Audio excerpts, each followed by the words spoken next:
This is Travis Zimmerman from Speak My Word Ministries. Today's Daily Pulse comes from Paul, the book of 2 Corinthians chapter 11, verses 13 to 15. For such men are false apostles, masquerading as apostles of Christ. And no wonder, for Satan himself masquerades as an angel of light. It is not surprising, says Paul, that Satan's servants masquerade as servants of righteousness.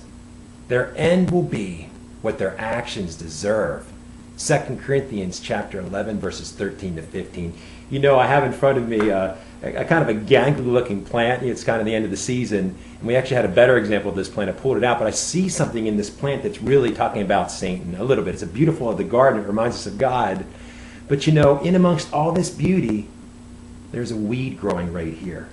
And that weed, if you look carefully, you can see it, but if you don't, it looks like it's part of the plant. So it's receiving the sun, it's receiving the